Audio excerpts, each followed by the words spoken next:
పొరబాటున చేజారిన తరుణం తిరిగొస్తుందా? ప్రతి పూటొక పుటలా తన పాఠం వివరిస్తుందా?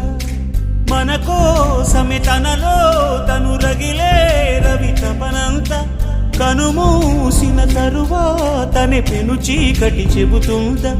కడతేరని పయనాలెన్ని, పడదోసిన ప్రణయాలెన్ని అని తిరగే ఛాయా చరిత పుటలు వెను చూడక